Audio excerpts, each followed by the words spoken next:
तो देश की बहस में हम बात कर रहे हैं आक्रांताओं का महिमामंडन क्यों। ये बात इसलिए क्योंकि सोमनाथ मंदिर के सामने एक व्यक्ति ने एक वीडियो सेल्फी ली, उसमें महमूद गजनवी जिसने 16 बार सोमनाथ मंदिर को तोड़ा था, जो एक विदेशी आक्रांता था, उसकी तारीफ की और कहा कि यही भारत का असली इतिहास है। सवाल यह है, मुगलों का इतना महिमामंडन क्यों, आक्रांताओं का इतना महिमामंडन क्यों, क्यों कुतुबुद्दीन ऐबक का महिमामंडन, क्यों अलाउद्दीन खिलजी का महिमामंडन, क्यों बाबर का महिमामंडन और क्यों महमूद गजनवी का महिमामंडन, वो भी आज के दौर में। मेरे साथ एक खास पैनल जुड़ा हुआ है, स्वामी सुमेधानंद जी भारतीय जनता पार्टी के सांसद हैं और साथ ही साथ संत भी हैं, देश के जाने माने विष्णु शंकर जैन जी एडवोकेट हैं, सुप्रीम कोर्ट के बहुत ही सीनियर व्यक्ति हैं, अवधेश कुमार जी वरिष्ठ पत्रकार जो बहुत गहन नॉलेज रखते हैं इन तमाम विषयों पर, हाजी मोहम्मद सलीम साहब मुस्लिम धर्मगुरु, असगर खान साहब सुप्रीम कोर्ट के जाने माने वकील और माजिद हैदरी साहब जो कि एक पॉलिटिकल स्कॉलर है और साथ ही साथ एक पत्रकार भी।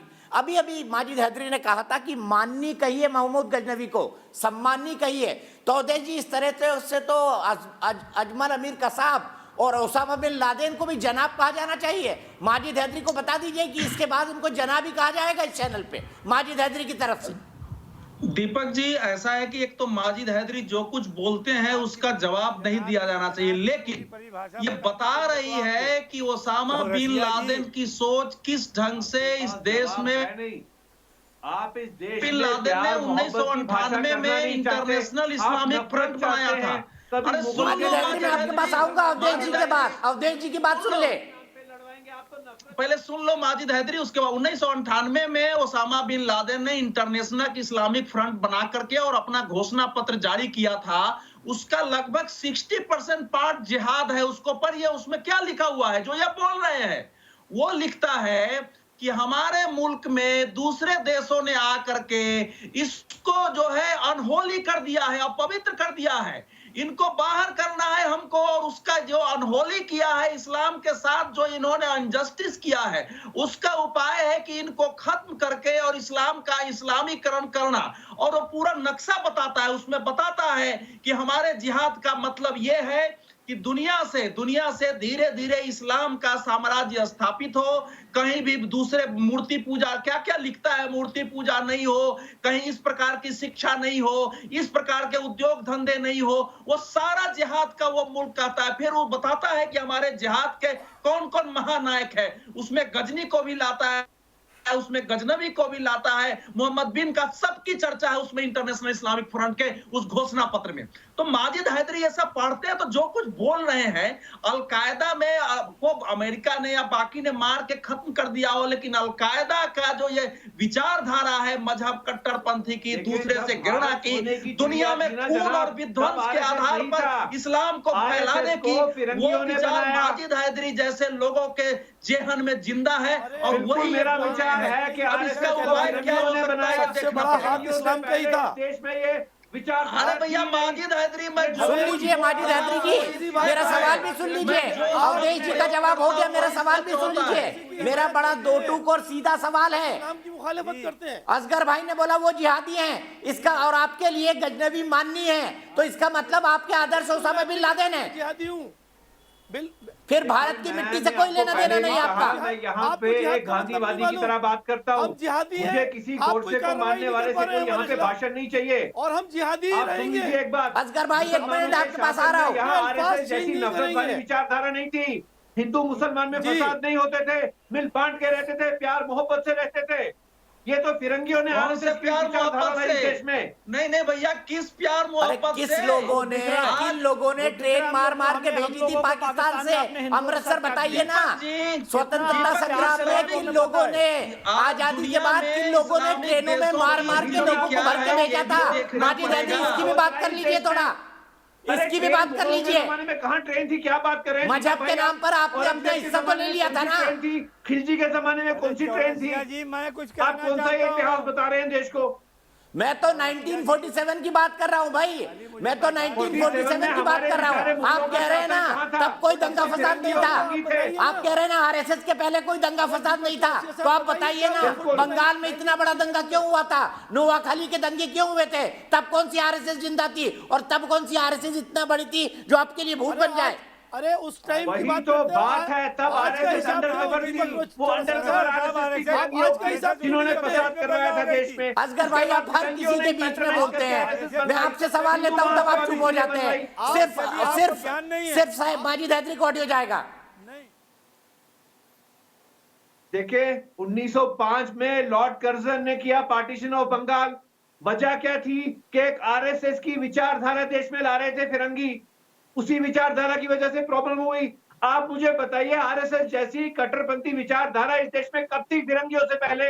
आप मुझे बताइए कब हिंदुस्तान के मुसलमानों और हिंदू भाइयों में धार्मिक फसाद होता था, धार्मिक दंगे होते थे? कभी मुझे दिखा दीजिए मुसलमानों के शासन में कभी हुआ हो? कभी नहीं हुआ। प्यार मोहब्बत से अरे आप तो दूध के धुले हुए थे भैया, आप तो दूध के धुले हुए थे माजिद हैदरी। आपने तो कोई दंगा फसाद किया ही नहीं ना। आपने तो आजादी से पहले कोई दंगा फसाद किया ही नहीं। लाहौर में, अमृतसर में ट्रेनों में भर भर के लाश भेजी गई, वो क्या था बताइए ना। देखिए उसका भी जवाब दे दीजिए। इतिहास बताएंगे। मैं आपको कहानी बता रहा हूँ यूपी की राम जन्मभूमि की, जहां पे झूठा हिंदू बच्ची को इतिहास। छेड़ा था। हंसी आ रही है मुझे अब आपकी बात सुन के, हंसी आ रही है। मैं सीधे अपने एक दर्शक के पास चलूंगा। भारत हाणेकर मुंबई से मेरे साथ जुड़े हुए हैं। माजिद भाई आपको रुकना होगा, माजिद भाई आपको रुकना होगा। भारत हाणेकर मेरे एक दर्शक, क्या कहेंगे माजिद हैदरी की बात सुन के?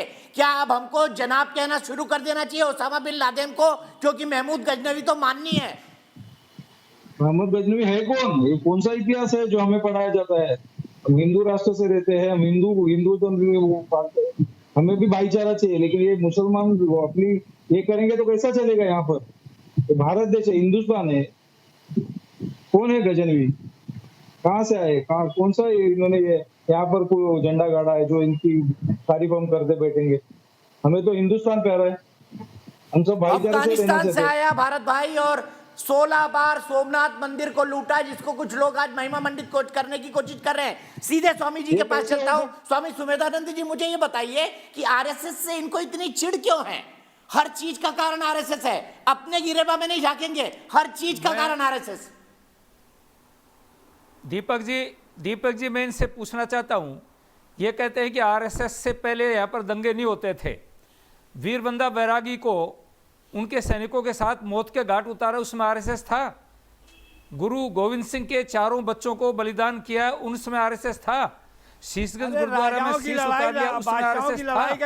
स्वामी श्रद्धानंद को गोली मारी, उसमें आरएसएस था। मासे राजपाल जी को छुरा मारा, पंडित लेखराम को छुरा मारा, स्वामी श्रद्धानंद जी के बारे में बता दीजिए ना। इनका सारा का सारा इतिहास ही रक्त रंजित इतिहास है और वो रक्त इनके मुंह में लगा हुआ है। इसलिए मैं पूछना चाहता हूं कि क्या आजादी के बाद मुगलों के दौर में नहीं मारा गया, अंग्रेजों के दौर में मारा गया, को लूटा गया, बहन-बेटियों की इज्जत लूटी गई, उनको कत्लेआम किया गया, उसमें आरएसएस का था। अंग्रेजों के दौर किस बहन बेटी की इज्जत लूटी है? इसलिए मैं कहना चाहता मुझे हूं, आप एक बात बता दीजिए हाजी साहब, स्वामी श्रद्धानंद छोड़ दीजिए। स्वामी श्रद्धानंद को मारने वाला आदमी हिंदुस्तान का पहला आतंकवादी था। स्वामी श्रद्धानंद को मारने वाला इंसान हिंदुस्तान का पहला आतंकवादी था। और दूसरी बात मैं आपको ये बता दूं, आप जितनी भी बैटिंग कर लें, आपके अंदर की धार्मिक कट्टरपंथा साफ दिखती है। सुन लिया ना माजिद हैदरी आरएसएस के बारे में फैक्ट। विष्णु जैन से सवाल लूंगा। विष्णु भाई मुझे ये बताइए, इनका एक ही दुश्मन क्यों है आरएसएस? क्यों आज? सिर्फ इसलिए क्योंकि आज खड़े होकर बहुसंख्यक समाज या हिंदू समाज या सनातन धर्म खड़े होकर बोलने लगा है, कोर्ट के सामने फैक्ट्स रखने लगा है, सबूत रखने लगा है, तथ्य दिखाने लगा है, पुराने डॉक्यूमेंट्स लाके रखने लगा है, तो इनको बिलबिलाहट हो रही है। अरे ठीक है, आप पुराने डॉक्यूमेंट्स देखिए, पहली बात तो मैं माजिद हैदरी को बता दूं कि आरएसएस के बारे में बोलने से पहले उसके बारे में पढ़ लें। आरएसएस का जन्म 1925 में हुआ था, 1905 में नहीं हुआ था, तो अपने फैक्ट्स करेक्ट कर लें। और दूसरी बात, आरएसएस जो चलता है वो इस कॉन्सेप्ट पे चलता है, संघीय शक्ति कलयुगे। हम लोग एक ऐसी यूनिट बना के चल रहे हैं जिसमें सारे हिंदू एक साथ आए और एक बौद्धिक लेवल का हिंदू तैयार हो जो अपनी विचारधारा को एक बौद्धिक लेवल पर देश के सामने रख सके। ये काम संघ कर रहा है। तो संघ को यहाँ पे बैठ के अगर ये गाली देंगे और अपशब्द कहेंगे तो मैं और जो बाकी पैनलिस्ट हैं वो बिल्कुल भी बर्दाश्त नहीं करेंगे। संघ हमारी मातृ संगठन है। संघ वो संगठन है जिसने हिंदुओं को खड़ा किया, हिंदुओं को एकजुट किया और इस देश में हिंदुओं के अंदर देशभक्ति की भावना बढ़ी। दूसरी बात मैं और कहना चाहता हूँ दीपक जी, भूल गए आप? माजिद हैजरी साहब जो अरे यहाँ पे तो बातें तुम्हारी कर रहे मानसिकता हैं कोई ये अच्छी इसलिए थोड़ी है बातें भाई। कर पा ठीक रहे है, हैं। मैं यहीं पर रुकूंगा, बहस को यहीं पर रुकूंगा। आज का सवाल बता देता हूं, लेकिन माजिद हैदरी जी, मुझे बड़ा अफसोस है कि आप अपने आप को राष्ट्रवादी लिबरल मानते हैं, लेकिन मुस्लिम आक्रांताओं के बारे में बड़े गर्व के साथ बात करते हैं और ये कहते हैं कि इस देश में डेमोक्रेसी नहीं होनी चाहिए, इस्लामिक राज होना चाहिए तो सब कुछ ठीक हो जाएगा। मुझे बड़ा अफसोस है कि हमारे पैनल का एक व्यक्ति ऐसा सोचता है। हमारे दर्शक क्या सोचते हैं? क्या इतिहासकारों को असली इतिहास जनता के सामने बताना चाहिए? 99% दर्शक सोचते हैं कि हाँ बताना चाहिए, सिर्फ 1% सोचते हैं नहीं। तो रक्त रंजित इतिहास हमारा रहा है, ये देश के सामने आना चाहिए और हमें अपने सही हीरोज की, हमारे हीरो कौन रहे हैं, किसने हमको आगे बढ़ाया, किसने हमको चलना सिखाया। जब जीरो दिया मेरे भारत ने, दुनिया को गिनती सिखलाई, देता ना दशमलव भारत तो चांद पे जाना मुश्किल था। यहीं पर रुकूंगा और ये हो रहा है सदियों से। ब्रेक के लिए।